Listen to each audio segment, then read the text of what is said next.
All right, welcome to the Krug Show.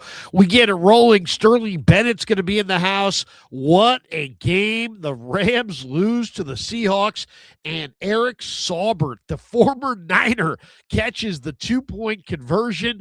The 49ers now control their own destiny. If they win out, they are the 1 seed. If they win out in the playoffs, they play the Super Bowl at home. We got a lot to get to. Let's go right now.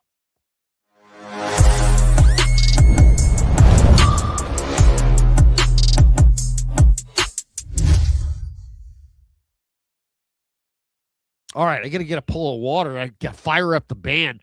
What a night! What a ball game! Niners have their destiny in their own hands. Seahawks beat the Rams. A back and forth game. Wow, what a football game! 38-37 in overtime. Seattle gets the win. Seattle rolls to 12-3. The number 1 seeded Rams fall to 11-4. That's right, folks. The 49ers control their own destiny. And if they can beat the Colts and beat the Bears and beat the Seahawks and win the final 3 games, they will have the number 1 seed. They will have the first round bye.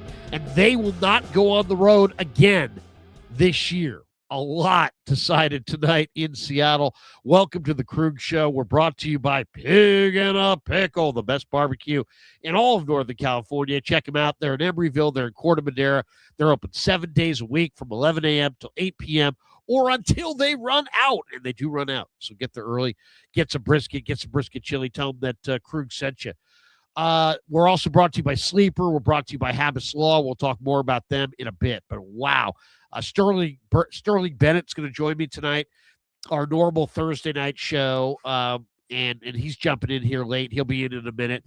But what an amazing win for the Seattle Seahawks. They were down in this game. Sam Darnold threw what looked to be a pick 6. Typical Sam Darnold. He had 2 picks tonight. Stafford outplayed him. 3 touchdowns for Stafford. Stafford threw for 457 yards and wasn't sacked once. Dropped back to pass 49 times, or had 49 pass attempts, and had no sacks. No sacks at all. Where Darnold, on the other hand, threw for 270, 2 touchdowns, 2 picks, was sacked 4 times. Kenneth Walker had a beautiful touchdown run. 55-yard run, 11 carries for 100 for K9. He got in the end zone. Charbonnet also got in the end zone. Seattle ran the ball at the Rams. 6-8 a carry on 25 carries. Really impressive running game by Seattle in this one. The Rams did not run it well. The Rams were very not balanced. I mean, they were balanced as far as attempts, 39 runs, 49 passes, but 457 yards from Stafford, and the Rams only averaged 3.2 a carry. Kyron only averaged 3 yards a carry. But what a game from Puka Nacua in the loss. 12 catches, 16 targets for Puka, 12 catches, 225 receiving yards, 2 touchdowns, no Devontae Adams, no problem. And Puka stepped up. But, man, Jackson Smith-Njigba with some big catches down the stretch. 8 catches for 96 yards and a touchdown. He's an awesome, awesome receiver. And anyway, it just really, really a nice game for sure. And a nice win for Seattle. The Niners now control their own destiny as far as the number 1 seed in the playoffs. So we shall see. We shall see, what direction this thing goes. But it's a good win tonight for Seattle. What can you say? I mean, they came back. They came back in this game. Drake Thomas for Seattle had 13 tackles. Ernest Jones, the 4th. We thought he had a late pick there. He did not, but he did wind up with 12 tackles on the day. The camera keeps going off. I have to turn that back on. Every time I keep turning it on, it keeps going off. Maybe the wire's a little loose. May have to check that in a sec. But welcome to the Krug Show. And what do we got here? Let's take a look. Kev's putting this up. Yeah, this is the current Current look at the NFC West. Seahawks on top, 12-3. Rams second, 11-4. Niners 10-4. Now, if the Niners win this week, they go to 11-4. If they win next week against the Bears, they go to 12-4. And if they beat the Seahawks in the final game of the season in those god-awful black uniforms the Niners are going to wear, if they somehow win that game, they finish 13-4. And with the 13-4 record, they are the number one seed in the NFC. So it's interesting. Now, I saw, was it Seth Walder today on ESPN, did a whole breakdown of what he thought was going to happen the rest of the way. And he had the Niners winning the game against Indianapolis 10-6, but then losing to both the Bears and the Seahawks and finishing 11-6, which is what I thought they were going to finish with, the record I thought they would finish with at the beginning of the year. So I can't say I'd be surprised if they go 11-6. That's what I said they would do. But at this point, the way Brock Purdy's playing, I don't see the 49ers, going down easily again. I just don't. I don't think they're going to lose. We'll see this week. Now, a lot of it's the defense. What can they do? Tatum Bethune needs to come back. They badly need to be able to stop Jonathan Taylor. The run defense is nowhere near good enough. But they've got some reinforcements coming back on defense. Yatir Gross-Matos, Tatum Bethune, Sam O, Eric Kendricks. All these guys practiced today. They're all gearing up for a big stretch run. So that's four pretty good football players on the defensive side of the ball right there coming back. And that's a good sign for the 49ers. But they have to stop the run. Jonathan Taylor, I think, could potentially go for 130, 140. But, man, if he goes north of 150, it's going to be hard to win that game. Phillip Rivers or no Phillip Rivers. Now, Robert Saleh against Phillip Rivers against Phillip Rivers, I think it's going to be interesting. What do I mean by that? I mean, he's 44. He hasn't played in 5 years. It's one thing to, wow, what if I could do it? I wonder if I can do it. Oh, maybe I can do it. And then you go out there and you do it. Okay, but then the emotion's gone, and suddenly it's like, well, can I do it again? Can I do it again? Can my body bounce back again? And my guess is no. My guess is he's going to be running for his life. I talked to Cleve Farrell in the locker room today. Cleve's fired up. He's ready to roll. He's gone up against Rivers in the past, and he's like, it's going to be something, man. It's going to be something. So Niners are fired up. They're going to Indy. It's a fast surface. It's a slow quarterback coming home on a fast surface, and yet it's going to be a battle royale. Why? Because the Niners now have the number one seed in their back pocket if they can win out. So they're going to fire. They're going to absolutely fire, because it's not just the home field advantage. It's the one game. It's the bye. It's the bye. It used to be two teams. The one seed and the 2 seed got the bye. Now only the 1 seed gets the bye. So the bye is just absolutely, you got to have it. And what are the 49ers right now? If you look at the 49ers, what are they? Every team is defined by something. What are the Niners? The Niners right now are a very unique blend. They are some of the best players in football in this era, who were in towards the kind of the twilight years of their career. That would be Kittle and obviously CMC and Trent Williams, and those guys who have been there and they've tasted it, and they're in the twilight, or very much into the bulk of their career. So you got a lot of smart players who are really, really, feel like they should have already won a ring by now. And then you got a lot of young players, like really young players, guys in their first, second, and third year. The roster's littered with a lot of young players. The secondary, especially, is got so many young players. So what do old guys and young players need? They need a week. They need that week off. The old guys need the week off to make sure that we're getting the best out of Christian McCaffrey, the best out of George Kittle, the best out of Trent Williams. They need that rest. It's huge. And then combine that with the late season bye, and the Niners could be one of the more rested teams. So the rest, I think, helps the old guys, but I think the time also in the bye week and playing at home would really help the young guys. It would help the young guys just get that much more into their playbook, that much more into their film study, that much more into what it means, the different level of playing in the playoffs as opposed to the regular season. So, what happened tonight in Seattle was absolutely huge. And what a bowling ball call from Michael McDonald to go for 2 at the end there. Man, that was ballsy.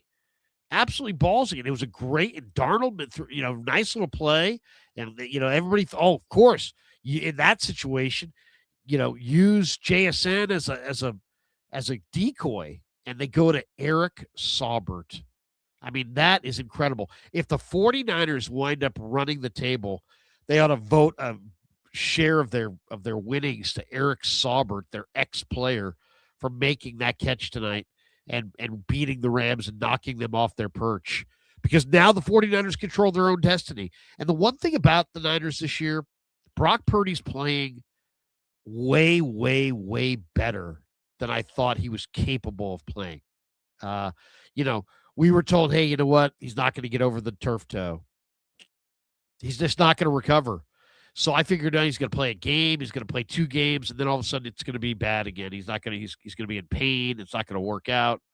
But no, he's been able to, to get better. I thought he looked really good last week against Tennessee. He's taking care of the football. He's on time. He's accurate. He's showing mobility. He's not showing a lack of arm strength or, any kind of, lack of accuracy. His accuracy is good. His arm strength was good. His mobility was good. Brock Purdy looks like Brock Purdy right now. So I don't know how long that's going to continue. Cross your fingers on that, knock on wood, say a prayer, whatever you got to do, get your lucky rabbit's foot or whatever it is. But right now, how many quarterbacks in the NFC playoffs would you guys take over Brock Purdy right now? The way he's playing right now. How many quarterbacks in the NFC or period? I saw a great video today from my friend Vish, who is like, hey man, this is the year.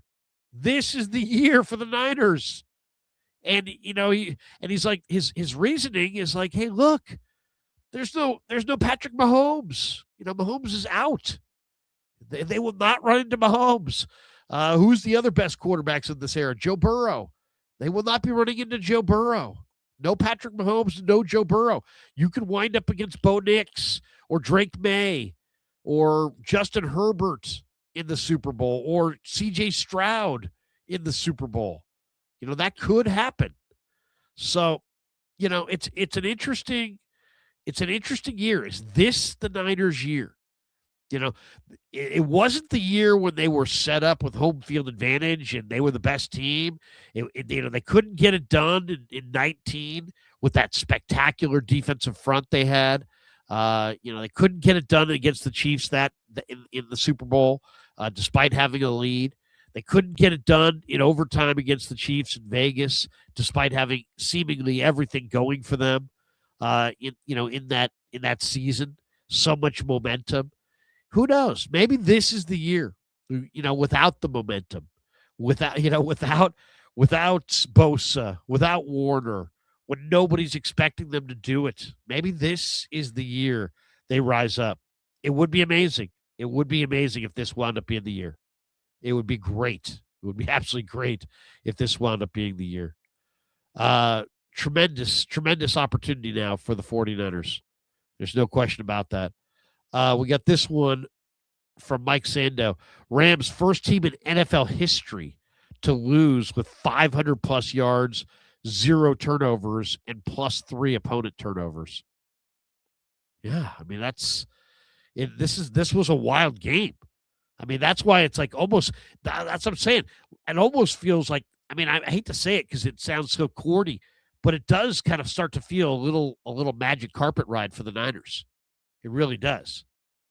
This Colts team was looking like a for sure loss, 5 weeks ago. Then Daniel Jones is out for the year. Now Phillip Rivers, 44-year-old guy coming off of his first start in 5 years is the quarterback. So you got to feel good about that. I think did the Bears lose Colston Loveland? And then you saw, tonight, Seattle was without Charles Cross. Charles Cross is an injury. He will not be back. Charles Cross will not be back before the Niner game. He might be back in the playoffs, but he's not going to be back for that Niner game. So you're going to get Seattle without their best offensive tackle. You're going to get the Bears, I think, without Loveland.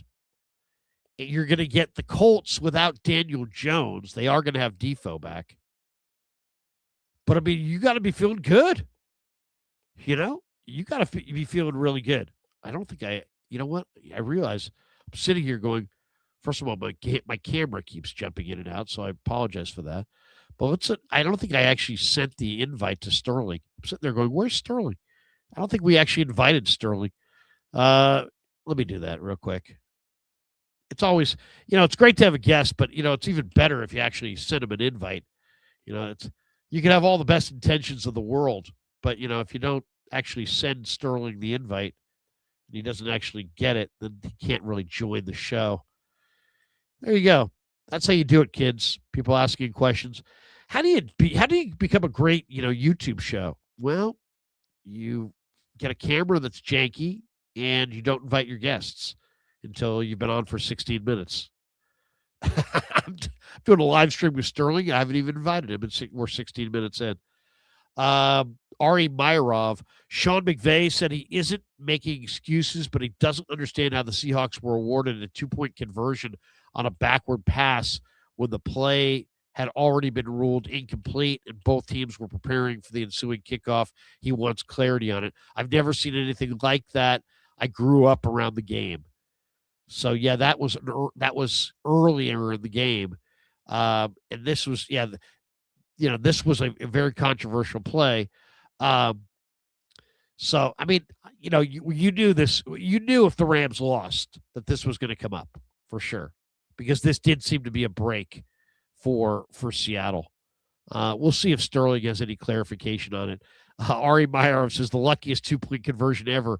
This is called a backwards pass and recovered in the end zone for a successful 2-point try. A game is now tied. What the heck? Crazy. Yeah, to call conversion. That's real basic, I think, actually, in some ways. Now we have Sterling here. I said, it's great to have Sterling, but if you don't invite him, it's what did you think of that play? Before we get into this match, into the fact that the Niners have their control of the thing, can win out and be the number 1 seed. What did you think of that play right there? Because I understand what McVay's saying, and I understand the frustration, but isn't that, that's a live ball. If the Rams picked that up and ran it the other way, they could have scored a touchdown on that ball. Yeah, when I first saw it, I thought it was a forward pass. I thought it was, dead ball, incomplete pass, move on, go on to the next play. But after the replay, it was clear as day. It's a backwards pass. Ball is live, and whoever picks it up, it's their ball going forward or whatever. And, sometimes guys get caught flat-footed, and sometimes it doesn't go your way, and that's what happened to Los Angeles tonight. Good on Zach Charbonnet, playing through the whistle and kind of nonchalantly picking up the football in the end zone, saying, look what I found. And that was the biggest difference maker in the game, clearly. What a night for the 49ers. And the fact that Eric Saubert, the ex-Niner, catches the 2-point conversion to make it so the Niners now have the Niners can win against the final 3 games. I mean, it's hard to believe, but if the 49ers win the final 3 games, this is a team that didn't have Brock Purdy for 8 games, hasn't had Brandon Aiyuk all year, missed time with Kittle, missed time with JJ. Pearsall's given them a robust 0 touchdowns. Mikael Williams, their first-round pick, had 1 sack. This team this year lost Bosa in week 2, lost Warner in week 6. This team is now 3 wins away from the first-round bye and the number 1 seed, and not having to leave Levi Stadium any more times this year for anything. Kyle Shanahan, if the 49ers can win these final 3 games, if Kyle Shanahan's not the coach of the year, they ought to just eliminate the award.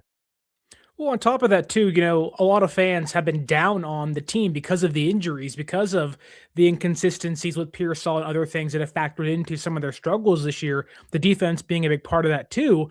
But as each week goes by, I start to ask myself more and more, why not us? Why not San Francisco? The Rams are beatable. The Seahawks, albeit they won tonight, are also very beatable. The Packers lost their best defensive player. They're not beatable. Chicago has beaten 2 winning teams, and one of those are the lowly Eagles, who are playing the worst football right now. They're both beatable. It's like, I know San Francisco has their holes, and they can easily lose 2 of the next 3 games, and this doesn't matter. But I think you have to ask ourselves, why not San Francisco, and why not in 2025? It's right there for the taking. Does this team have the cojones to pull this thing off and win their next 3 games? Well, and is it cojones or is it run defense? Oh, well, you never know. Maybe it's both. Because I mean, they get Jonathan Taylor. I'll give you a number. You go over or under. Okay. 150 rushing yards on Monday night for Jonathan Taylor. I'll say under, but not by a lot. Like 145, maybe. Can the Niners win giving up 150? Funny enough, I think against this Colts secondary, yes, I really do. I don't buy what the Colts have on defense right now in the secondary.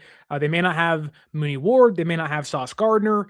I know the return of Buckner helps them a lot, but I think Brock Purdy can pass all over this defense on Monday, and you can probably see a game similar to how the Titans game looked, albeit they're a better defense in Indianapolis and Tennessee.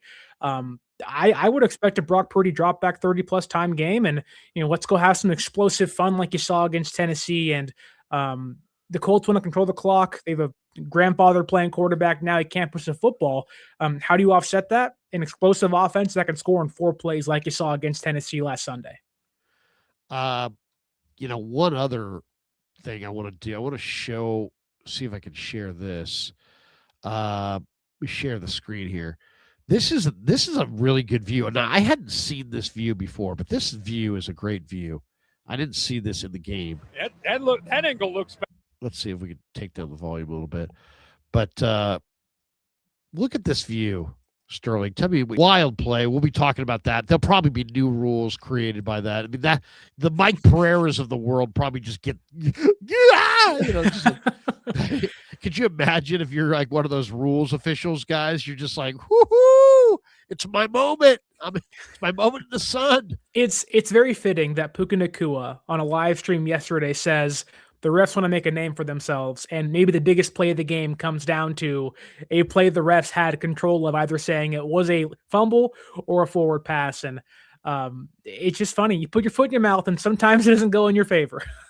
Eric Saubert, man, gives the Niners a chance to have win the number 1 seed. If the Niners get the number 1 seed, I said they ought to vote Eric Saubert, playoff share or something. Give him the game balls. Yeah. Unbelievable. Well, how are 49er fans feeling? Let's check the chat. But man, how do you think Niner fans are feeling watching that one? How can you not feel great, right? Here's how they're feeling after watching that one. There you go. Man, seriously though, if I said to you, Brock Purdy in the NFC, okay, who's a better quarterback, Brock Purdy, Sam Darnold? I think it's Brock Purdy. Who's the better quarterback, Brock Purdy, Caleb Williams? I think it's Brock Purdy. Who's a better quarterback, Brock Purdy or Jalen Hurts? I think it's Brock Purdy. Who's a better quarterback, Brock Purdy or Baker Mayfield? Some would say Baker. I think it's Brock Purdy. Who's a better quarterback, Brock Purdy or Jordan Love? I think it's Brock Purdy.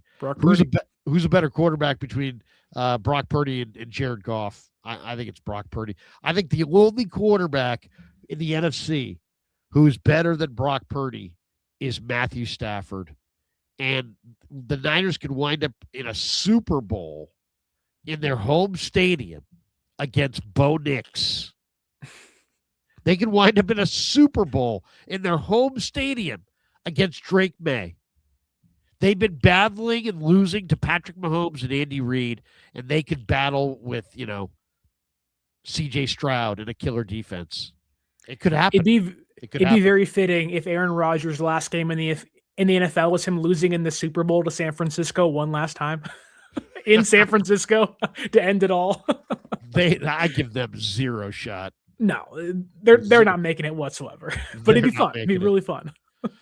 All right. So I was looking for it there for a second, but my man Vish, my buddy Vish, went on the gold standard and went on with stats and was like, why not this year?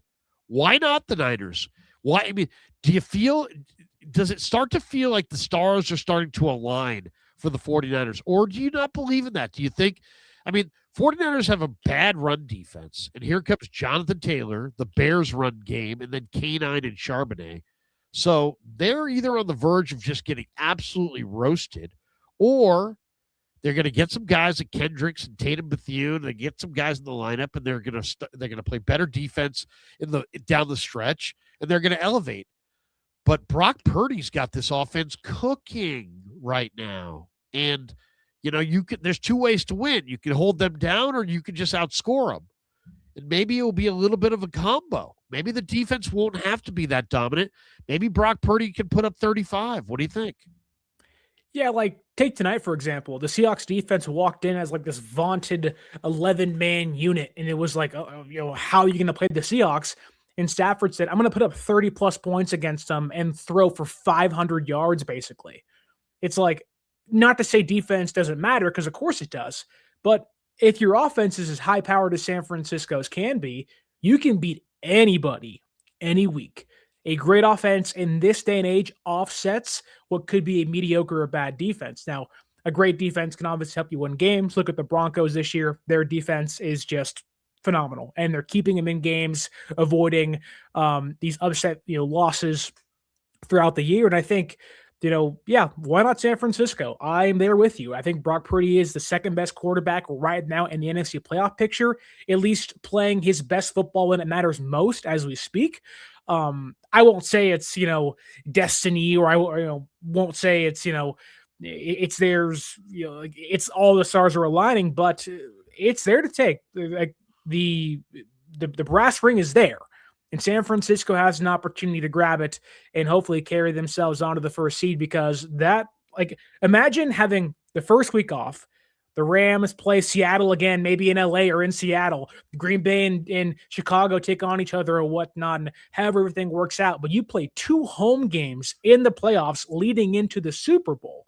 People have to come to you, not just for the first 2 games, divisional round in the conference, but the Super Bowl. Like, that would just be incredible. Now, a lot has to happen to get there, but you can at least say, while it's going to take a Herculean effort, there's an opportunity. And good teams see an opportunity and they jump at it. And that's what San Francisco has to do and certainly can do this year. Brock Purdy, you're giving Brock Purdy a shot. You're giving Brock Purdy a shot. We got this one from Tommy Colby. It kind of feels like destiny. Now, I know that's kind of a cheesy, corny thing, but the bottom line is, look at, we've seen it in other sports, and it's hard to picture. I'd have to go research it, but we've seen it in other sports. I think in college basketball, where, a team's got a great team, and then they make it to the Final Four, they get beat, but then they get a team a few years later that's not quite as good, but they win the whole thing, And I kind of get the feeling that the Niners could be like that this year. Why?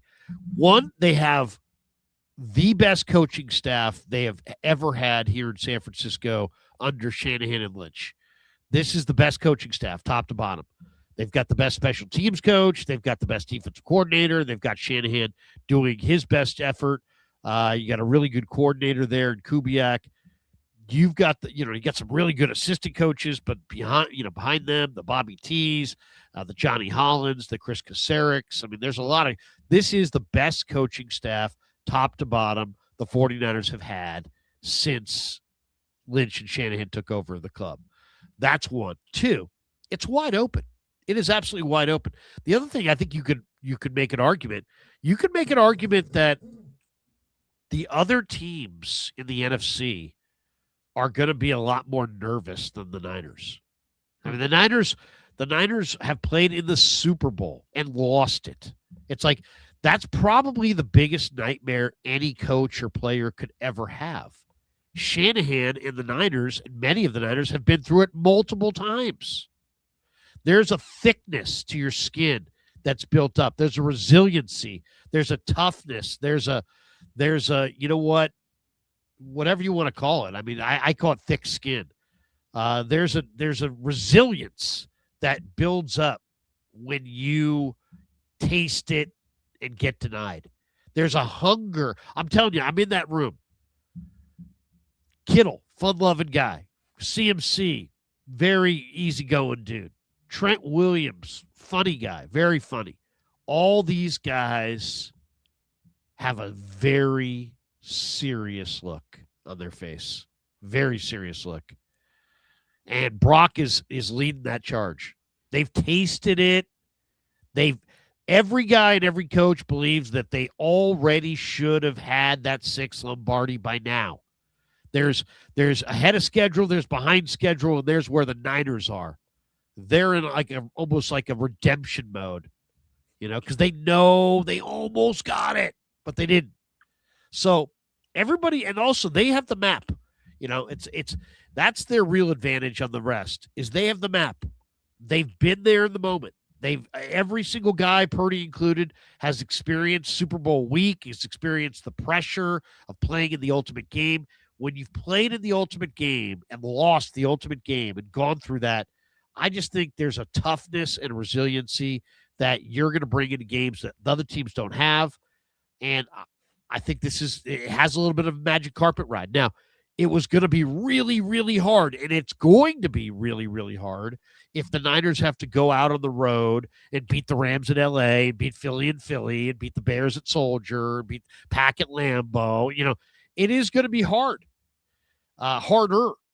If you could get that bye and get the week off and get the week of rest and play January football at Levi's with your crowd, man, you got a shot. You got a big shot. I'll take hungry Purdy, hungry Shanahan, hungry Saleh, hungry Lynch, hungry Niners. Even though they have failings and they're not they don't have Bosa, they don't have Warner. I'll take a hungry Niner team that can score points and is making plays on special teams. If they get home field, oh man, watch out.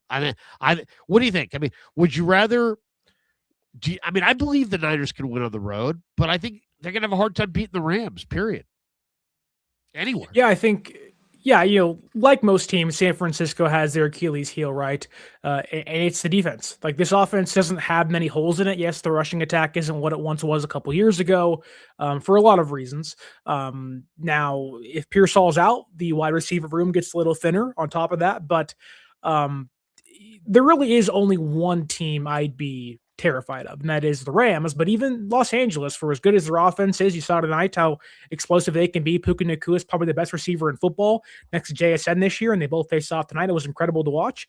But the Rams defense and their secondary can be torched through the air and beat over the top at a consistent basis. The Seahawks defense today looked like it was last year's Seahawks defense of what's going on out there? There's miscommunication. They weren't getting to the quarterback very often. The ball was out, not at a quick pace. That Stafford held on to it, threw the ball downfield over and over again. And that was despite the Seahawks being able to stop the run. And San Francisco does have very similar makeup to LA. Now, Purdy is not Matthew Stafford, obviously, and they don't have Puka Nacua, but they have George Kittle, and they have Christian McCaffrey, and they have Juwan Jennings, who has 6 touchdowns in his last 6 games. Why would you not bank or bet on that team that is the best coach in the entire league, one of the best special teams groups in the entire league right now, actively helping them win games? Really, you put them against anybody in the conference, I would not blame you if you pick San Francisco, even against LA. For as hard as that game will be, for as tough as the Rams are, the Niners, I think, are playing with house money, and that is exactly where you want to be at this point in the season. Two things in that first half that stood out. One, JSN got shut out. Yeah. Shut out in the first half of the game. If you missed the first half, LA had 257 yards to 120 for Seattle. LA ran 42 plays in the first half to 20 for Seattle. Puka had a big first half, 4 catches, 74 yards. JSN shut out. But the big difference was in that second quarter, the Rams went to their 13 personnel package. Yeah. And man, Ferguson is a really good player, but they're just, it helps them run the ball, but those guys also can make catches. It forces you to play in your base to match up with big people, but then they've got tight ends out there, but they're good receivers. It helps them run it. As I said, it's like they didn't necessarily get their run game going, but man, their 13 personnel, that personnel grouping really gives teams trouble. And I don't know if it's because they don't see it a lot, or if it's the fact that the Rams have 3 young tight ends that all have good enough size to block, but also good enough hands to be real threats as receivers. I think they're all really well above average receivers. But that 13 personnel, that to me is the one Achilles heel. Without Warner, man, the Niners are going to have a hard time matching up with that 13 personnel. And Seattle struggled with it tonight. By the way, Seattle lost a lot tonight. They won the game. See, this was in some ways a dream scenario for the Niners. Seattle wins the game. So now the Niners win the next 2 games. If they beat Seattle in that finale, they're getting the 1 seed.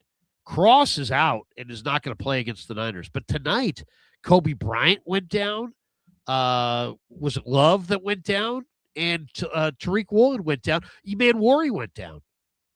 So, I don't know what they're going to have going forward, but if they wind up losing any of those are some big-time guys. Eman Worry is playing like an absolute superstar right now. Have you watched what this kid has done in the last month? That guy's awesome. So if he's slowed down, hurt, or out, that would be major, major advantage. So I'm telling you, man, things are starting. You look at the Bears, you can run the ball on the Bears. The big game is going to be this one against Indy. Can they somehow pressure Rivers and put up 24 points or more and play a clean game, take care of the ball, and maybe start to run it a little bit? This is going to be a big one, but if the Niners can somehow, even though they're not defending the run, and here comes maybe the best runner of the game, if they can somehow get out of this game, road win on Monday night, because this is it for, this is a huge game for the Niners. This might be a bigger game for the Colts, right? I mean, the Colts are not going to make the playoffs if they wind up losing this game. So their whole season's on the line here too.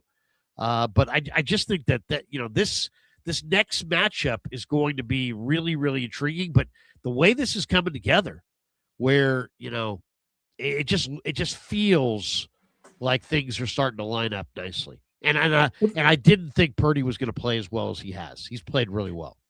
No, I think Purdy has come back, and there was a bump against the Panthers, and it wasn't as good as you want it to look like. But the last 2 weeks, Purdy has looked like one of the best quarterbacks in football, precise in his throws.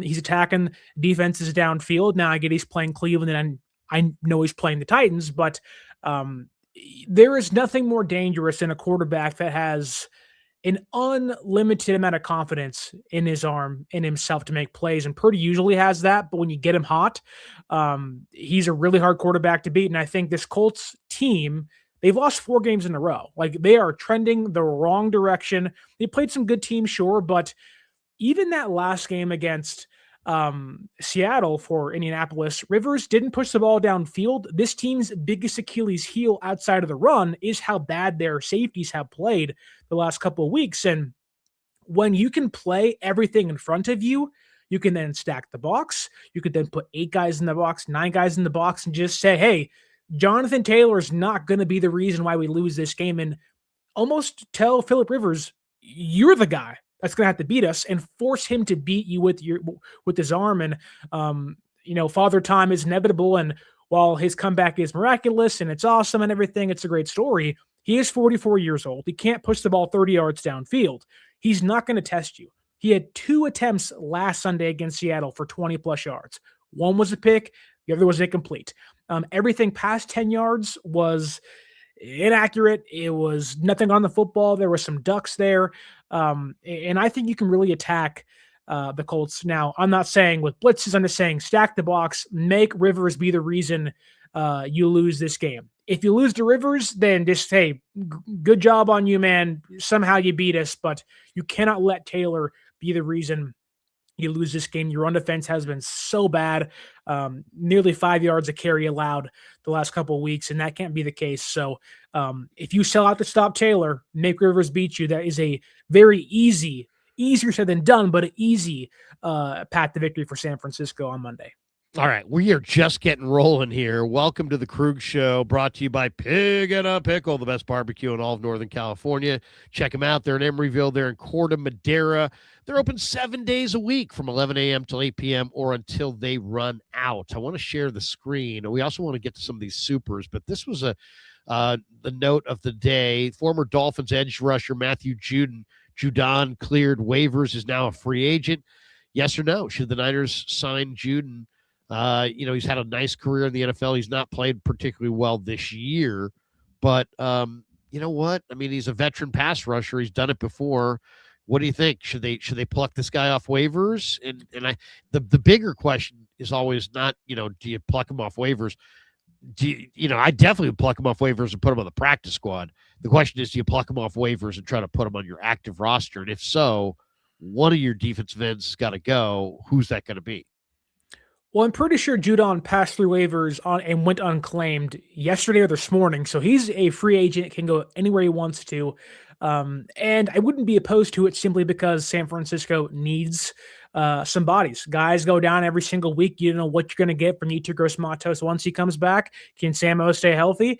Why not add at least a more proven body to that room?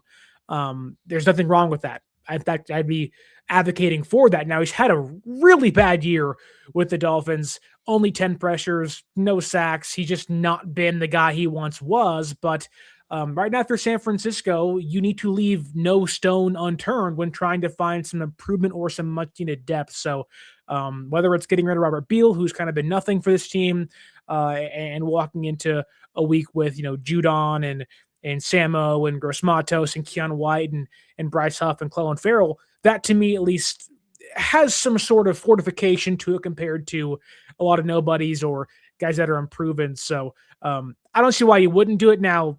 Maybe he is washed. He is older. Doesn't move as well as he used to, but it's worth bodies, man. Yeah, it's worth a flyer. Find out what he's got. Bring him in. See what he looks like.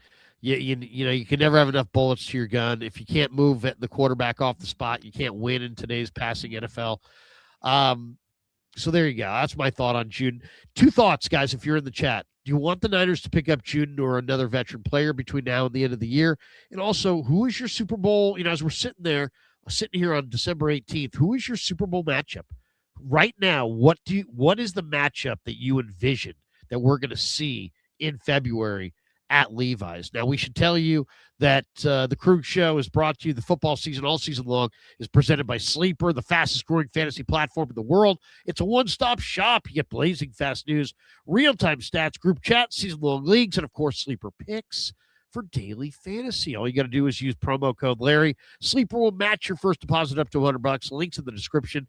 Terms and conditions do apply. All right. Thanks to Sleeper for being a proud sponsor of the Krueger Show. If everybody we got over 5,000 people watching this stream right now. If everybody in the chat hits like and subscribe, we'd appreciate it. Sterling's starting his channel and has a lot of great content on his channel. And of course, the Krueger Show, we're always building. We appreciate every one of you, but if you could hit like and subscribe, we'd get, even more people into the room. It would be awesome. Absolutely awesome. All right, we're going to do our sleeper lineup right here. Why don't we do that? We'll go with our sleeper lineup for Niners, or should we go? Yeah, let's go. Can we go Niners? Niners, Colts. Let's take a look at Phillip Rivers real quick. What do you think of Rivers? 154.5 passing yards, more or less on 154.5 for Rivers? I'd almost say less. I mean, on passes under 10 yards, he was 16 for 18 for only 87 yards, and passes over 10 yards, he was 2 for 8 for 33 and interception. I don't think this is going to be a Colts offense that wants to pass the ball very often, knowing who's playing quarterback. So I take the under in this case. Yeah, I like that too. I think, he's Shanahan, coaches never want to say anything critical. But when he talked about Rivers, he said, he doesn't quite have the same arm strength. He's not driving the ball down the field. He looks 44. I think that's what he means. One of the Colts people I had on the show earlier in the week said that the percentage of passes that he had within 5 yards of the line of scrimmage was staggeringly high. So, yeah. I like under in that one as well, or less than 154. Let's go there. Let's take a look at Brock Purdy. Let's see what Brock Purdy's numbers look like. Which Brock Purdy stat do you like the most? Do you like 9.5 rush? See, I like 9.5 rushing yards. Why? Yeah. Because Brock Purdy is like Mahomes. He didn't show up to run, but guess what? He's showing up to win. And some games he won't run, but now I just think that Brock's in that mindset where it's December ball and whatever it takes is kind of his approach. And I'd say that almost guarantees he'll have at least a 10-yard run. Yeah, that seems like a given, right? Especially if Buckner plays, which I don't know if he's going to. I know he's still injured. Buckner's gonna play. Okay, so he's going to play, which definitely helps the Colts get interior pressure, which usually forces Purdy to the outside, which means at least 10 rushing yards probably in this game for Purdy. Let's take a look at Kittle. So let's go Purdy. We'll go Purdy there on the rush yards. Let's take a look at Kittle. What do you think of Kittle? 61.5 receiving yards, maybe an anytime touchdown? Yeah, I think this will be another big George Kittle game. These Colts linebackers are some of the worst in football when it comes to covering. Zaire Flanken, I think, is the 8th worst ranked coverage linebacker in the entire league. He's been a nightmare, and tight ends are eating up this Colts defense. You saw what Aronde Grodson did a couple weeks ago with the Chargers against this Colts defense. I would expect something similar to that on Monday Night Football. Yeah. Okay. So why don't we go with let's go. You want the yards or you want the touchdown? I would say touchdown. Okay, I say touchdown too. Let's go more on half a touchdown. Eddie Pinheiro is almost for sure going to make a field goal. I mean, it's just I would. No, is he going to make 2? That's the question. Probably. Or do we go with 7.5 points? Do you think it's going to be? Do you like high scoring game or a low scoring game?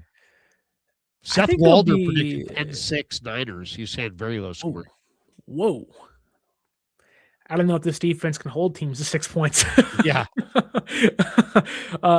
If you were to ask Seth Walder hasn't seen the Niners if he's predicting 10-6.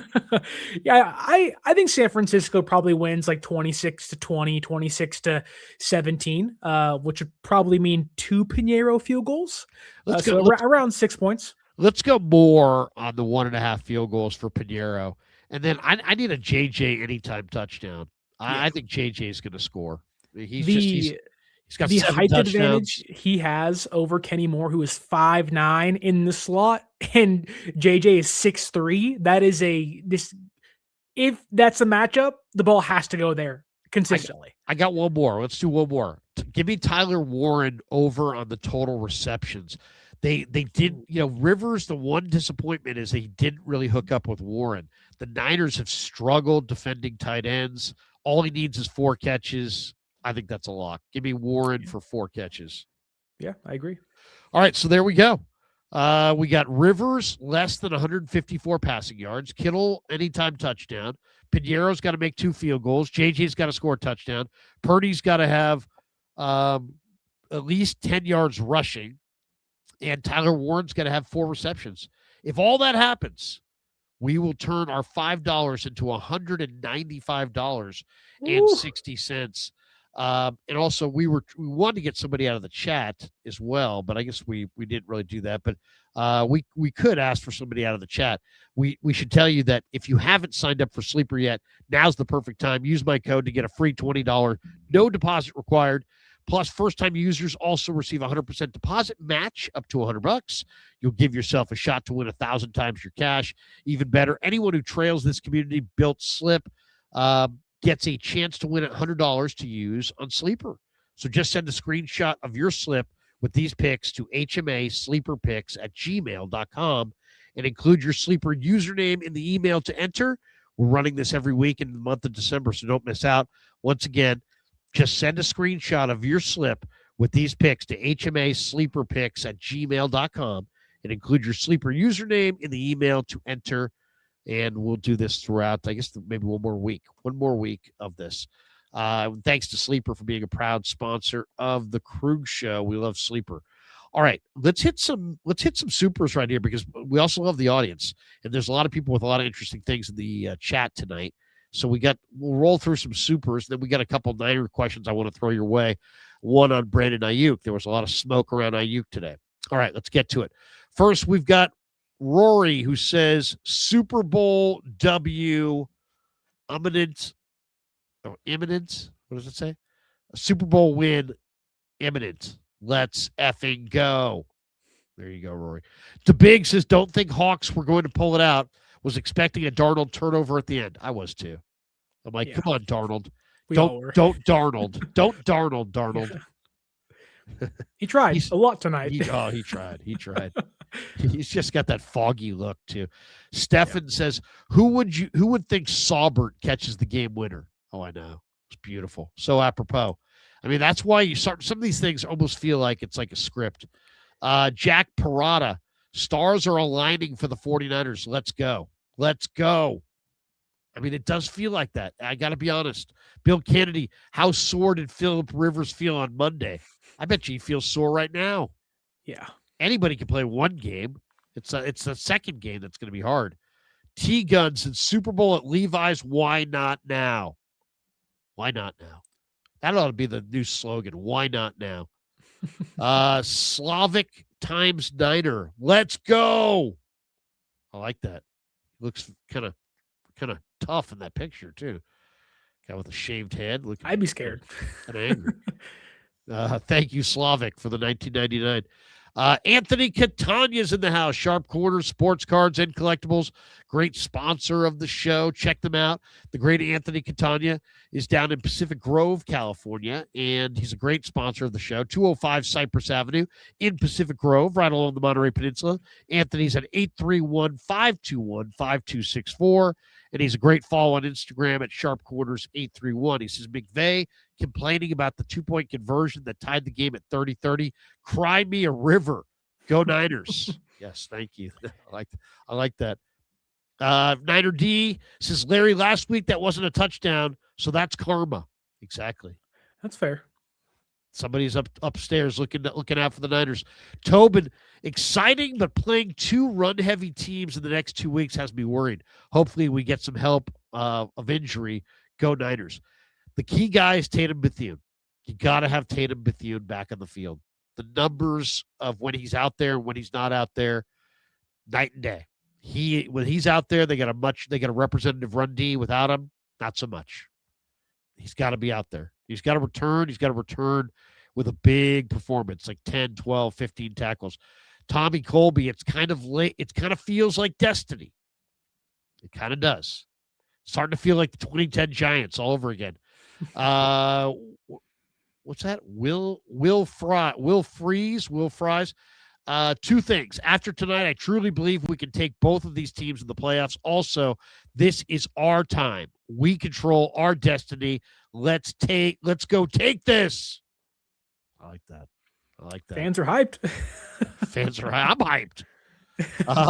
M. Bayless says, how would the 49ers defend Puka Nacua? Very, very carefully. Yeah. He's a beast, man. He's just so strong. So strong. Just make sure Jason Pinnock is not covering him, and you may have a fighting chance. I'll just say that. Maybe he'll get suspended for poor taste celebration. Fuji says, sorry, Larry. I know I may be naive, but I am right to assume Puka Nacua won't be going on certain live streams or any live streams for the time being. Something tells me he's going to kind of keep a low profile. Looking to kind of lay low.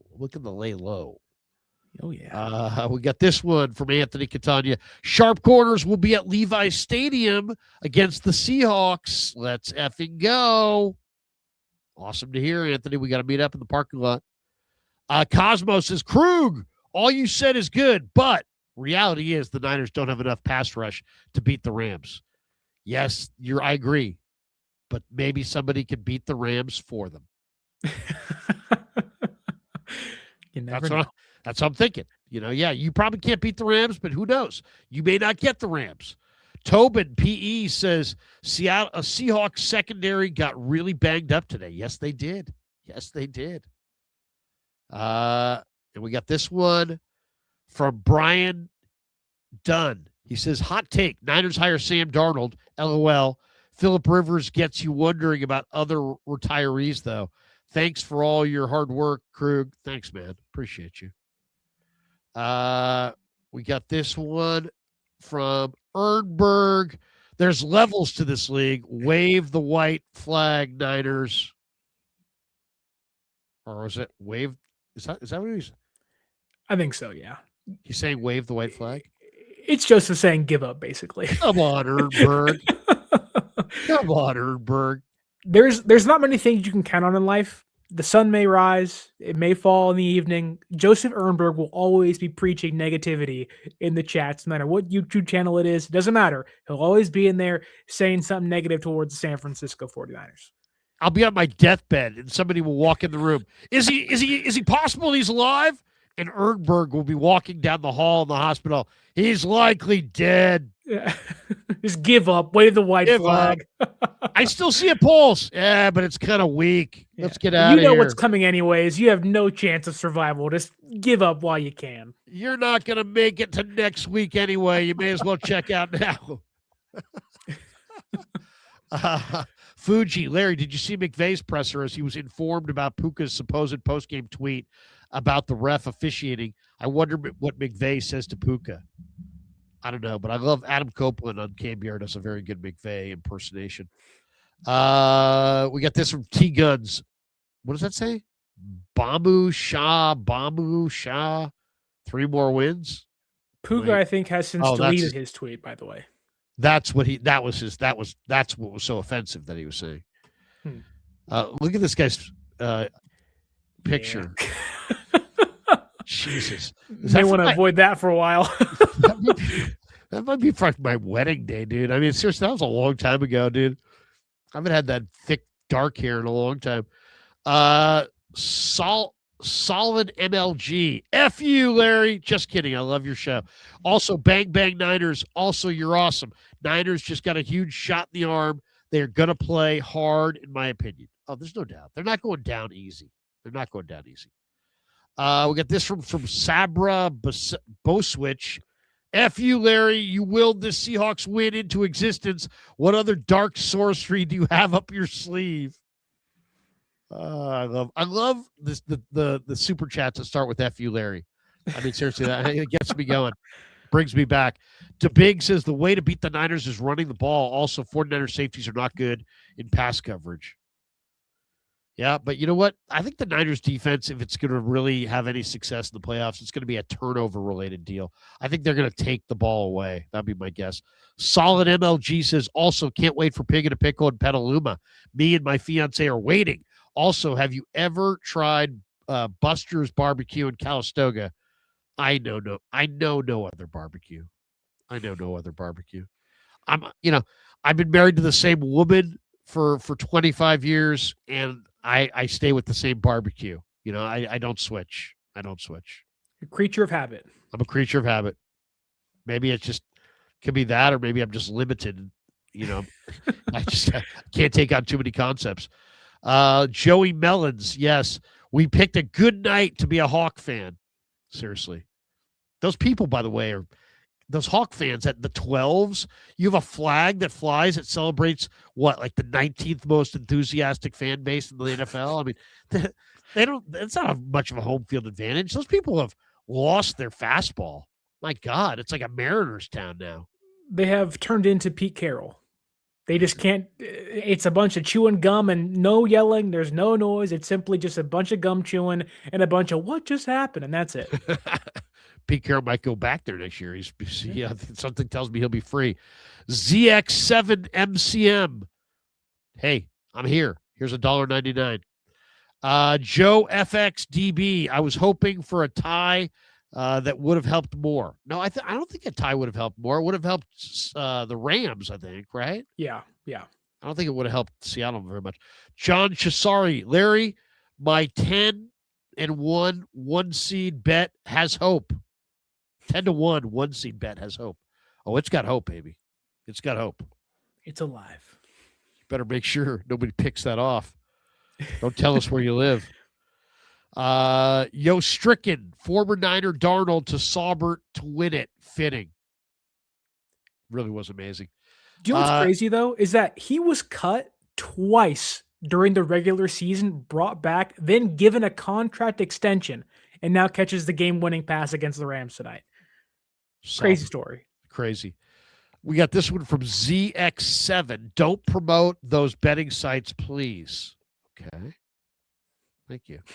You've been told, Larry. Stop. I think I'm gonna put $1.99 extra on the next one. And I'm going to put it's from ZX7 Man. ZX7 Man, don't try to rein in a wild stallion like the Krueger show. I mean, let us gallop. Let us gallop. Let us, we're out in the countryside, we're galloping. Don't put a saddle on us. If a wild Larry neighs, does it actually neigh at all? I mean, you never know. I'm out on the range. I'm free. I'm easy. Don't rein me in. Please don't rein me in. Wait, hold on a second. My wife is calling. Yeah, that'll get you reined in real quick. Sure, honey. What? End the stream? Come do the dishes? Whatever you want. I got to go, guys. I've been reined in. Fuji Simeon says the only way Niners stop Puka is to get him to go on a live stream, podcast interviews, and hope for the best. Ha ha. John Chisari says, Sterling, Larry, to be clear, I was not rooting for Seattle. I was rooting for a Rams loss. The Rams defense and special teams ruined them. Yeah. The Rams defense, Sterling, it's interesting. Verse is a great player, but he's had a little bit of a sophomore slump. He really has. Go look at his numbers. He's strong as hell, but he's a damn good player. I'd love to have him. Don't get me wrong. But he's not been look at he was a menace last year. He's not that this year. He just, again, like you were saying, he's a great player, but they don't really have a game changer defensively, at least from play. You look at his totals, Jared Verse is a good player, obviously, but I don't know. He's just not been the same guy this year, despite having more reps and more talent around him as a whole. T-Guns 80 in the house. Bear bricks for everyone. Go Niners. What does that even mean? Cadillac Man 8019 says, hey, $1.99 coming your way. Thank you, sir.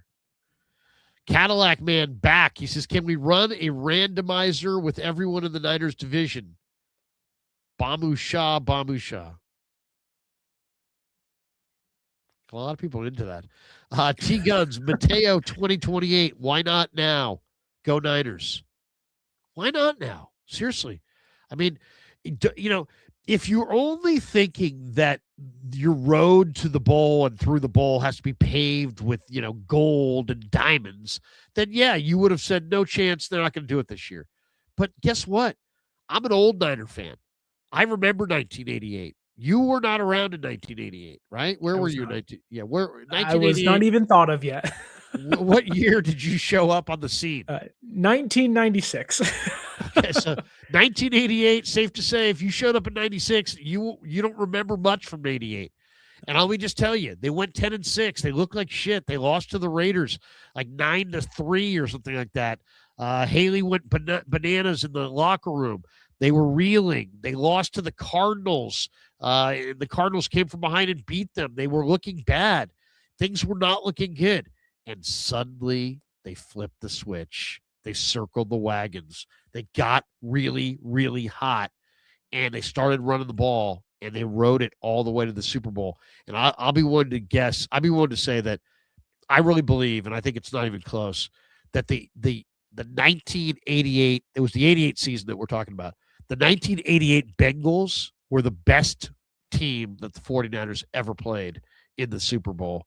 They were loaded on offense, on defense. They could score. They had runners. They had receivers. They had D linemen. They had DBs. They had talent. They were good, really good. They had the great Anthony Munoz in his prime and a phenomenal offensive line. They had an all-world nose guard in Tim Krumrie. They had an incredible, talented team.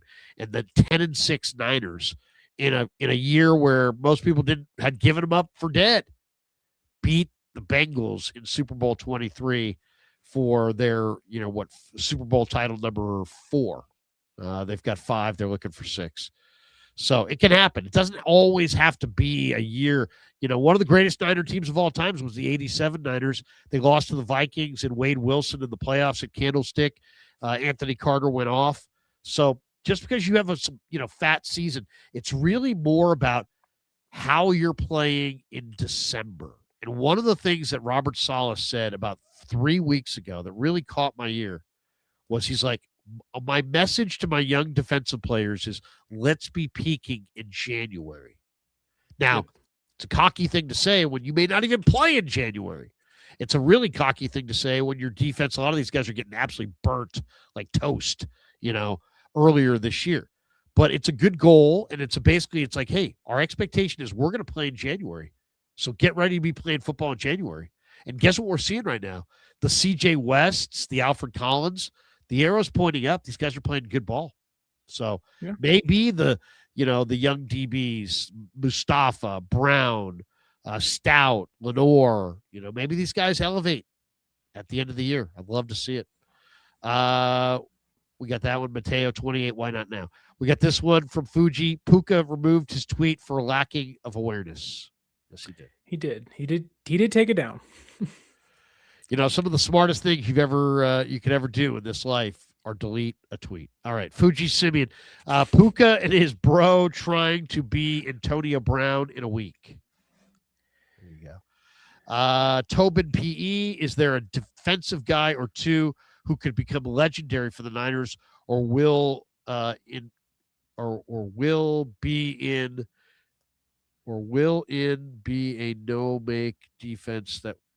no-name defense that wins our next Super Bowl? I'm going to throw you a name. Keon White. He's physically dominant. He's getting better every week. He knows the scheme. He's in his physical prime. He's 285 pounds. He was fast and athletic. That's why he went in the second round. He's got huge talent. He was in the wrong scheme. Now he's in the right scheme. He still has the huge talent. And this guy is playing ball right now. And he is the biggest untapped talent on the 49ers that could go to the moon. And if he goes to the moon, John Lynch is going to maybe win the Executive of the Year. Wouldn't that be quite the turnaround? The one guy they acquired at the deadline or around the deadline, we're all picking to break out or be the one guy that makes this defense elevate. And if that one guy, the one trade they make in the middle of the season is the one that helped lifts this team and lifts this defense to new heights, wouldn't that be something? After all the complaining and at some point just justifiably so, but wouldn't that just be something of like the one move people are like, you didn't do enough. It's like, well, maybe I did. Marco Scudero. Yeah. It's Marco Scudero. It's Cody Ross. It's like, what? You got Marco Scudero?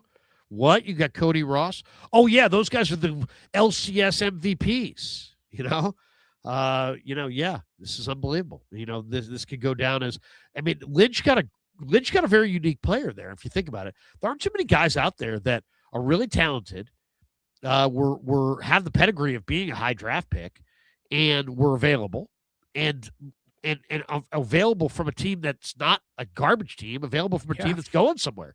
So it's like my first thought was like, if the guy was any good, why the hell would the Patriots get rid of him? But then when you really look at his game and his body and his profile as a player, you realize this is not a stand-up 3-4 outside backer. He's not.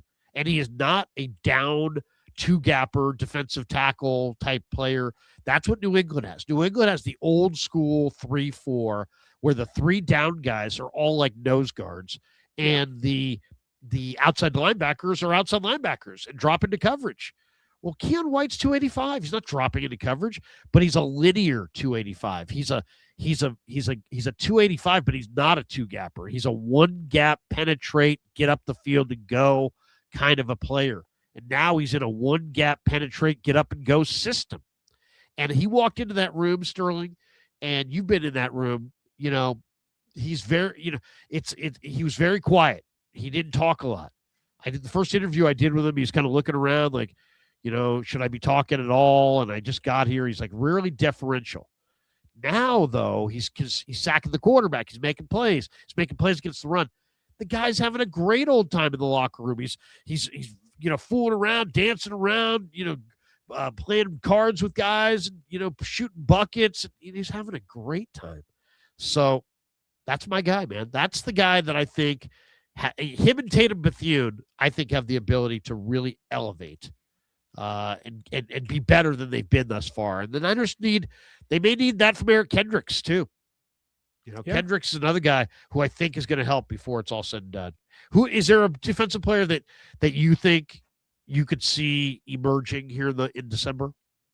Yeah, I wouldn't say it's an underrated pick by any means, but I think that when Malik Mustafa is playing his best football, this defense just looks different. The way he attacks tight ends and running backs on the ground against the run, and the way he just flies around and makes plays. I know he wasn't good against the Titans. He was really bad, probably his worst game since coming back. But when he's on his game, this defense and this coverage and this secondary looks entirely different because they can get takeaways, they can get turnovers, and he's in kind of year 1.5 still. And I think that there's another level for him to go, ending off the last month of the season. I'll get a couple more here. We got Fuji says, how do the 49er O-line hold up against Seattle's pass rush? Seattle's pass rush got, very little tonight, right? I mean, Seattle didn't get a lot of pass rush tonight. Boye Mafe in the wrong moment lined up off sides. Did you see that? God, that was, how do you line up in the neutral zone in big moments? That's awesome. Ask D Ford. I don't know. Yeah, seriously. D Ford's done it multiple times. Tobin P says 49ers next Super Bowl will be the most unexpected ever. Go Niners. We got this one from T Guns. I'm_Rob loves you, Larry. Let's effing go. 100% blind box. Not 100% sure what that means. Stefan Niners. Should I bet the Niners to win out? Yes. Don't bet money you don't have, but yeah, do it. Why not? If you lose, blame Sterling. Cadillac Man says, to Guns loves you like a fat kid loves cake. There you go. Jeff 49ers. Larry, the Rams special teams cost them 10 points in the fourth quarter today. Packers, Micah, Kraft, and Jenkins are out for the year. Seahawks, do you trust Darnold? Niners at home, Super Bowl. Do you see? People are starting to see the picture. They're starting to get the vision. All right. We also have the vision, and we're going to finish strong here. We've been going for an hour and 14 minutes. As I said, lots and lots of people watching. And I want to build up Sterling here. Sterling's a good guy, and he's been with me every Thursday for a few months now. And his channel is slightly smaller right now, but he started it later. Sterling, tell people if they haven't already hit like and subscribe over here. Hit like and subscribe here, and we appreciate that. But if you guys do me a favor and do Sterling a favor, and we have almost 6,000 people in the room right now watching this live stream. Probably our biggest live stream of the week, coming after this incredible football game. If you guys could take a second, I really would appreciate it if you would like and subscribe over at Sterling's channel. Which Sterling is also streaming tonight. We're co-streaming this. So Sterling, tell people where they can find you, and let's get Sterling a good 100 or 200 subs tonight. I think that's the least we can do. Well, thank you, Larry, so much. But the people that are watching can find me at 49ers Access on YouTube, 49ERS ACCESS. You can also follow me on social media at the exact same thing, 49ers Access, and all the podcasting platforms. We do content just like this, reacting to and previewing games. Releasing tomorrow morning is our preview for the Colts game on Monday Night Football, Niners-Colts, who gets the win. We go through every single thing, every key matchup, and against Rivers and Purdy, all that stuff. Should be a great game, and hopefully you guys can tune into that. And as always, Larry, thank you so much. Yeah, no, absolutely. You do a great job, and we love having streams with Sterling on Thursday nights, and we're here every Thursday night, usually after the Thursday nighter. Sterling and I will go live for about 90 minutes like we're doing right now. I do want to share the screen, though, and show you this, because I hit the wrong button. think I'd been doing this before. There we go. This is one of the topics of the day, and this is Kyle Shanahan. This is Cam BR's tweeting this out. He said, Aiyuk has been extremely distant since he got hurt. I was hoping it would happen once he got healthy, but it never happened. That being, he would get closer to the team. Anyway, this is, it's funny that people were like, well, what do you look at? He's like, I don't look at anything right now but the Colts. It's like, he goes, I haven't even thought about, he goes, not stuff I haven't thought about since July. Do you have a thought on Aiyuk? I mean, the Aiyuk saga, I mean, so many people have commented on it. I don't even know what to say about it at this point. I do feel like, I feel bad for Aiyuk because I feel like he's getting really, really bad advice. More than anything, I just feel like, he's getting the worst advice he's ever gotten. And, he's making really bad decisions, I think. But ultimately, what's your reaction to what Shanahan said today? I mean, I don't know if Niner fans ever want to hear the name Brandon Aiyuk again. I think they're done. They're tired of it. They see a guy that quit on the team, and I don't know if Kyle feels that way, but when you hear that, Shanahan saying a guy hasn't really been available, hasn't really been communicative for what seems like over a year, what do you expect the team to do? Like, this is simply just it's kind of a lost cause of like, this is one of the biggest mistakes they've made. It seems like it came out of nowhere. But I will say this, thankfully it happened now and not 2 years into the contract. Thankfully it happened in the way it did. And obviously the injury sucks and whatnot, but I don't know, like it just kind of sucks. Like, you lose what you assume to be one of your best players. He's getting terrible advice from whoever it is. I don't know if money changed him. I don't know if his mindset changed. It just comes across as a guy that walked into a place, wanted his payday, and once he got it, said, okay, I'm done. Like, this is essentially the equivalent to Anthony Rendon of the Angels. If he gets paid, he doesn't want to play anymore. And that is the worst contract in baseball. And Aiyuk's is becoming, or at least because of what's transpired since him signing his deal, one of the worst contracts in football. And thankfully, San Francisco can get out of this thing before it's too late. Yeah, I mean, they need a receiver, and they needed him, but unfortunately he got hurt, and now the emotions of the rehab, I don't know what has led to this divorce. TJ Hushmanzada went on 95.7 The Game. Sterling has done work for 95.7 The Game. And he knows Brandon Aiyuk. In fact, they're tight. He's coached Brandon Aiyuk. He knows him well. And this is what he said. He said, I don't understand it. I'll tell you one thing. When Brandon gets my age, he'll regret it. I don't believe it's a smart decision. But, hey, some people like the game and others love it. So, I don't know. What do you make of that? I mean, this is a guy that's firmly in Aiyuk's corner. This is like one of his guys. For this guy to be like, hey, man, he's going to regret it. Sounds like either his pipeline to Aiyuk is shut down, or Aiyuk, or maybe we're discovering just how badly Brandon Aiyuk did not want to be a 49er, which is shocking considering, the guy went to Sierra College in Rockland. I mean, he played for Herm Edwards, who's John Lynch's best friend at Arizona State. You would think that they would have had all kinds of insight into who the player was and really knew who he was. It's almost like they invested in one guy and he changed, and they didn't like the changes. I don't know. It's hard to really imagine. It's hard not to blame the Niners to say, wait, nowhere along the line in your relationship before you awarded this guy this monster contract did he show any instability or issues that would make you not want to partner up with him. Were there? And I bet you, if you told Shanahan, asked Shanahan and Lynch, I bet you they would tell you there were several indications that they shouldn't have gotten in bed financially with this guy on a big money long-term deal, and they just did it anyway. And now they're paying the price for it, and obviously they regret it. Obviously, it's going to end, and but there are a lot of people who are blaming the Niners for the crash and burn of Brandon Aiyuk, and to some degree, I agree. They have to share in some of the blame of it. I mean, it's if a relationship goes bad and a couple gets divorced, you just go, oh, it's the husband. Not necessarily, it's a communication between two people. And, both sides have responsibility to make sure the relationship continues and is positive for both. And it sounds like, Aiyuk kind of got hurt. It's weird because football teams will intentionally isolate players who get hurt. They do not let hurt players on the field usually with the with the healthy players, or if they are, they're way separated. They're on a side field. They keep them separated. And I've always felt that it's kind of almost like a peer pressure thing. It's like, we're going to separate you from all your buddies unless you're healthy.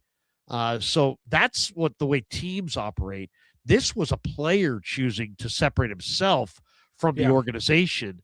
But if what Shanahan said today is accurate, Sterling, that's a pretty big revelation that they haven't really had any kind of real significant communication since he hurt himself. He hurt himself in October of last year.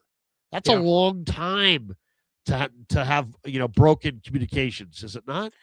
Well, that's the crazy thing, is because I think a lot of us, you and I included, are just trying to make sense of what went wrong. And if Aiyuk didn't want to be a 49er, then why didn't you accept trades to Cleveland, to New England? If you didn't want to be in San Francisco that bad, why were you solely focused on either signing in San Francisco or going to the Pittsburgh Steelers?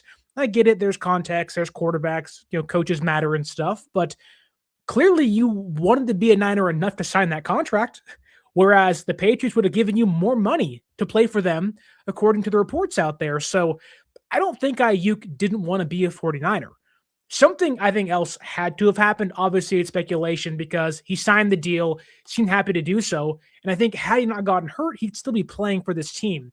I think a lot of it just came down to him getting hurt. I think he saw that as an out. And I think more things went on behind the scenes that we don't know about just yet. What sucks because, coaches and players, albeit don't talk every day, you don't go over a year and not talk to your head coach, your boss, your manager, whoever it is. You talk frequently, but this is where San Francisco's at. It really is one of the worst case scenarios for the Niners and Brandon Aiyuk. Never walk away. When you're playing a sport that's as violent as football, never walk away from a guaranteed nickel, let alone guaranteed millions, ever. Here's Shanahan today. He was asked about Aiyuk down in Santa Clara. I was there. Here it is. Wait a second. Might as well turn the volume up. Be better. It's a better soundbite when you put the volume up. Question. It seems quite clear. We don't know exactly all the details, obviously, but it seems clear that he played a role in getting it to this point where he's no longer with the team. Do you look back, whether personally or just organizationally, and since the time he signed that extension, have any regrets? Maybe we could have done this or done that or handled this better? Didn't get to hang out around Aiyuk much since he tore his ACL in week 7, I think, versus Kansas City. So he's been trying to get him back to our team really since then and haven't been able to pull that off. So haven't totally had the opportunity to get him part of our team. He's been extremely distant since he got hurt and was hoping it would happen once he got healthy, but never happened. I don't look at anything right now, but our football team, playing the Colts, what we have going now, not stuff that I haven't thought about since July. There was that period where he was on the field for training camp and before games. It looked like he was wanting to be here, but was there more going on behind the scenes that we didn't understand? I think obviously. The last one, it was kind of cold, man. But Grant, I love Grant. Grant will ask a good question, man. Grant will, he doesn't sit there and quiver in his boots. He'll ask a good question. But yeah, Shanahan sometimes will give him the one word disdain answer. Obviously. It's like, I don't know. What do you get out of that? What are you getting out of that soundbite? Well, I just think about it, from a timeline perspective. Aiyuk is out there week 2 of the preseason, running reps, running routes with Brock Purdy before the game, at Allegiant Stadium, getting recorded by fans and looking like he's maybe not nearing a return, but getting healthier. It's like at some point the severing began. And he was present during training camp for a lot of it, albeit not actually practicing, but on the sideline doing ghost reps and whatnot. he was at the building, at the facility, all the way up until week 2 of the NFL season, and that's when he went AWOL. So it's like something had to have happened in between there. And I think, whether it is from a personnel standpoint or, whether it's his relationship with Kyle and John or whatever, but like something seemingly cracked in their relationship. And Aiyuk just said, see you later. Like when you're willingly going to walk away from not just, $5 million, like tens, 30, 40, $50 million on your contract, that to me tells me he didn't just all of a sudden, lose his mind. Something built up to that. And whether it's San Francisco's fault, Ayuk's fault, both their fault, I'm sure it's somewhere in between. But I don't know, man. It's just, I'm at the point where it's like, goodbye. See you later. We'll figure out what happened eventually, I'm sure. But it's just, I don't know. It just kind of sucks. Yeah. I mean, I think the moral of the story is there's a lot of receivers out there. Unless you got a really special guy who, when I say special, he has to be physically special and he has to be competitively special. And, or he's got to be production wise special. And that's like what JJ is. Like, watching this season unfold, I'd be more apt to get down the road on a 2-year, $35 million extension for JJ. And see if I can find some young receivers to go with them. That's what I would look for. I mean, no, it's unfortunate. It's unfortunate. It just really, there was plenty of opportunity for this guy, but he also may have gotten a bad vibe. It's like in the NFL when you get hurt and all of a sudden it's like there's maybe people in the building that didn't want to pay you and now you're hurt and it's like you're feeling the scorn of the rejection of your injury and, the doubt and all that. And maybe he's feeling vibes from them like they didn't want him around. And that can be deeply personal as well, especially when your body is your livelihood. So we don't know. We don't know. I don't want to judge this one way or another because it's easy to be like, he's an idiot. Get him out of here. Like crackpot. It's easy to just side with the team because we're fans of the team and we want to see the team do well. And obviously he can't help the team anymore. But we don't, I think if we're being really, truthful with ourselves, we just don't know. It's don't, my dad used to say to me, don't personalize business disputes and don't put yourself in other people's disputes and try to decide like who's in the right and who's in the wrong. Oh, Joyce and Howard got divorced. It must be Howard. He's all, we don't know. You just don't know. You just don't know. You don't know who's the instigator, who wants to go along to get along and who wants to get out of the relationship. And maybe both sides want it out, It might just be really as simple as that. I get the vibe. If you said to me, like without sources, like you're just watching this from afar, I just think that the Niners don't really want him and he sensed it. And I don't think he's really wanted them for quite a while. And he showed his kind of ambivalence. I think it probably turned off Lynch and Shanahan, and they probably gave him a little bit of a window. Hey, look, if you're going to come back, how about come back in here? And he blew them off, and they said, okay, that's it. Now we're moving on. And I just think it's probably something to do there. Moral of the story is be careful who you extend. In the salary cap era, try to not extend everybody and make exceptions. Don't try to extend everybody and make exceptions. Try to not extend everybody and make exceptions. Say goodbye to far more people. The one thing about Lynch and Shanahan, they're really nice guys, but I think they got a little too close to their players. And I think they vacation with their players. They love their players. They're high-fiving their players. They're in, and a lot of coaches and executives are. I mean, you're a middle manager, but you got to be in the foxhole with your guys. I get all that. But you got to maintain a certain level of distance because you got to be able to cut guys. You got to be able to have that coldness that Bill Walsh had, that Jimmy Johnson had, because that's what it takes when you got to say goodbye. Sometimes you got to say goodbye. All right, a couple more and we're out of here. Cadillac Man says Series 49 blind box. All right, here we go. We got that one. JDS Sugar. The perfectionists need to remember that Joe Montana had 3 interceptions in the 81 NFC Championship title game against the Cowboys. You just have to win, baby. Go Niners. I threw in the baby. We got this one from T Guns. January 20th, Raid Train. Whatnot, Larry. Join us. Going to be a doozy. Not sure what that is. There a rate? I think Whatnot is a card trading app. Okay. All right. I see you there, T Guns. Got a really handsome avatar there. Cadillac man, my dad left for milk and never came back. Oh my gosh. T Guns, on this day in 1997, Titanic hit the theaters. Don't make me do the impression of the old lady. Wait a second, I will do the impression, but I gotta get a pull of water. It's one of my better impressions when I'm feeling good. I'm a little stuffed up. Have you done your Dr. Phil yet for the people? You're a disgusting fat pig. Look, you got to back away from the table. You know, you're sitting here talking about this and that and blaming mom and dad. Back away from the table. You're eating too much damn food. That his whole weight loss thing was really good. So that was a drop at 95.7 the game for as long as you were there. The minute he did that, that was a drop for a long time. I can't be I've got the Trent Baalke. You know, Larry, I like AJ Jenkins, okay? You know, I'm a football guy. All right, over here, I'm a football guy.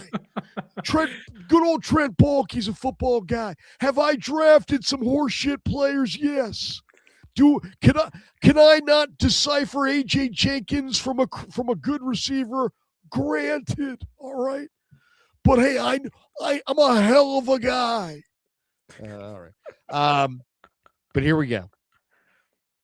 The old lady from the Titanic. I can still smell the fresh paint. She's thinking about that boat that sank. She's thinking about the jewel that she threw at the bottom of the North Atlantic.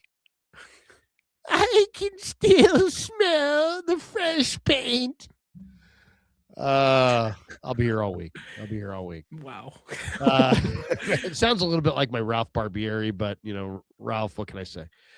Tobin says Shanahan and Lynch problem is not keeping, it's drafting. Yes, I know. They don't draft well. If you want some help, I'm here for you. I'll gladly help you out. All right, that's going to do it for us. Sterling. Oh, I actually not going to do it for us. We got the big finish. What am I saying here? I'm bolting. Habbas Law, Larry. Habbas Law. I'm bolting for the door, and we haven't thanked Habbas Law. 1-800-INJURED. They will fight to make it right. Habbas Law. They're fantastic sponsors, but they lead us to our final topic, our big finish, which I stole from Willard, by the way. Don't tell him about it. The big finish. It's time for the big finish. Ricky Pearsall. What do you make of Ricky Pearsall? I mean, is Ricky Pearsall glass? Is Ricky Pearsall just unlucky?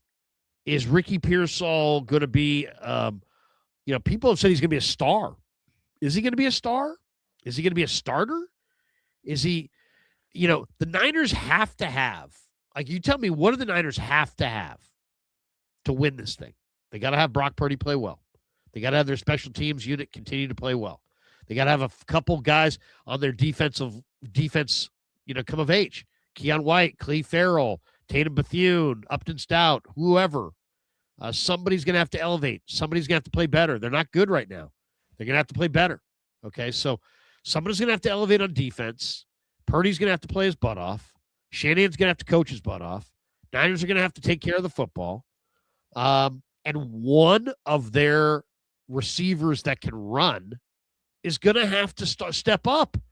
And is it going to be Cowing, who Shanahan says next week they're going to open his practice window? And Sterling, the way he said it in a way that's like, it's like he wants him out there. Like he really believes in Jacob Cowing. Now, Jacob Cowing, if you're a draft Nick, you remember what he was at Arizona. He was good. He was good in Arizona. Played opposite Teteroho McMillan. He caught a lot of passes. So him, Jordan Watkins, who was in the corner of the locker room, he exists. I looked at him today. There he was. Maybe. There he is. Believe it or not, Shanahan, he's there. I saw him there. Or Ricky Pearsall, one of those three guys has to step up and produce down the field catches for this 49er team. They will not be able to run the ball until they loosen up the defense by making some explosive plays in the pass game. They need one of those three guys, or Sky Moore or Javon Baker. So it's really one of five guys. One of those five guys can run. I mean, Bourne can't run. JJ can't run. Kittle, for the most part, Juice, those guys, they can't really run. They got to find some other weapon that can run. Who do you like? Who do you believe in? I know the easy thing is to say is Pearsall. Yeah. But Pearsall's hurt a lot. Yeah. What do you make of it? Yeah, I think, first off, I want to say that, Ricky has had some bad luck, obviously being shot last year. And I don't know if he tried to play through injury early in the season and it backfired on him against Jacksonville. And that kind of led to his elongated absence from the offense.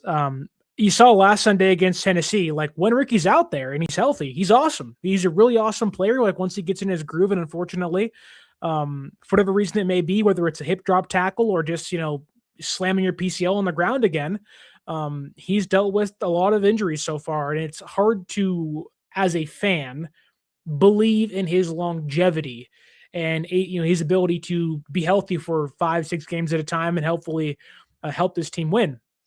That said, this team needs speed. Yes, that's true. I think Cowan can be that kind of gadget guy, can play over the middle. He is a physical player despite being a smaller guy. Like literally, he's a tiny dude. But I would honestly go on a limb and say I like the way Demarcus Robinson played against Tennessee. And I know he isn't the fastest guy. He isn't the biggest guy. But he is a good deep ball route runner. He was that way with the Rams. And I think that we have seen him with Purdy kind of be more involved in the offense. And I would not be shocked to see Demarcus Robinson actually get more run in the next couple of weeks or so leading into the playoffs. Wow, that's a good one. I talked to him after the game the other day, and I put out a video of it. Great dude. And it's like one of the things I said to him, and I'm like, hey, man, I'm not here to start any trouble. I'm not trying to start waves. But I got to be honest. I'm going to be honest with you. I think, they're not using you the right way. I go, you're a guy that can run these rub routes and these pick routes and really is really, really good on the goal line and in the red zone. And we haven't seen them use him. He hasn't been targeted, I don't believe, more than once or twice all year in that situation. And this is where he's really good. He's good at freeing himself open inside of like a 10-yard box with some kind of a little rub route. He's good at it. He's got a knack for it, and he knows it. When I said it to him, he's like, yeah. He's like, hey, man, I don't want to say nothing because we're winning games, but I kind of agree. So I'd love to see Shanahan, and I may ask Kubiak tomorrow. It's like, hey, you got one of the best red zone rub route guys, and you guys don't even target him.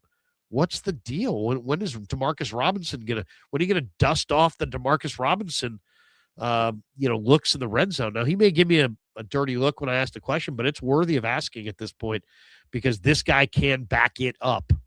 This guy can make those catches. This guy can make those plays, and it's like if they don't tap into that resource, it's crazy. It's absolutely crazy. This is the reason that you'd want this player is for his red zone, touchdown percentage. A year ago, they struggled in the red zone, like really struggled. This year, they're great in the red zone. So I understand why maybe they haven't had to go to him yet. But that wasn't abundance of riches. Last year, you couldn't score at all in the red zone. This year, you're scoring at a really, really high clip. And you got that guy who's like a terrific red zone guy, and he's totally untapped. Totally, it's amazing. Go watch the video I did of him, interview I did with him if you get a chance, and see the look in his face when I say to him, hey, man, they're not using you on these rub routes and these picks on the goal line. He's like, yeah, no, man, that's my game. That's who I am. So I don't know. I got to ask Kubiak about that. I always forget, but that's the one I got to ask him tomorrow.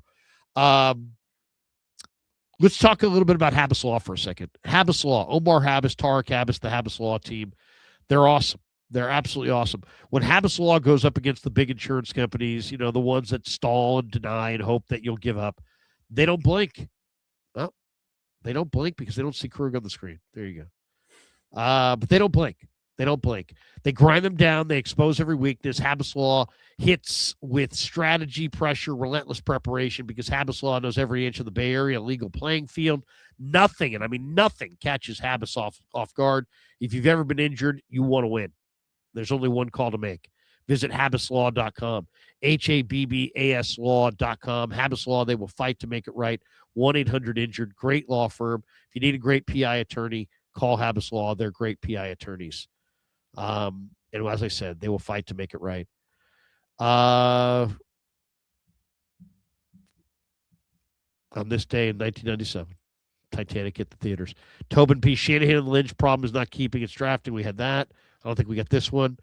What a tale my thoughts will tell. Larry, Trent, CMC, and Kittle are of a determined mindset. If their motion leader Warner comes back for a playoff run, they are Super Bowl bound. If you had to bet everything you owned that Warner gets back or doesn't get back for Super Bowl 60, what would you say? Whew. I think he'll get back, but only in the Super Bowl. Only in the Super Bowl, probably for some kind of a cameo. I can't imagine he's going to play too much of a role. He'll be the first person out of the tunnel. He'll be doing the coin toss, and then he may play on third downs or in red zone only type stuff. He would not start and play that entire game. No, I agree. That's going to do it for us tonight. We are an hour and 42 minutes into our live stream. We are sitting there with 5,900 people watching right now. Really, really big numbers tonight. So thanks to all of you. Hit like and subscribe.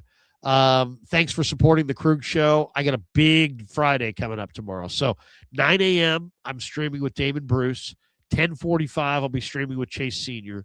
Shanahan, or I should say Sala and Kubiak and Purdy will talk to us down at the Niner facility. I'll be there for that. We'll have Niners Nightly tomorrow night at 6 o'clock. So we got a lot going on a Friday. Sterling, what do you got cooking on Friday? Anything big? Yeah, myself, Dre from Dreyer Sports, and Aaron from 49ers First Takes are live at 2 p.m. reacting to Purdy, Sala, and Kubiak's press conferences.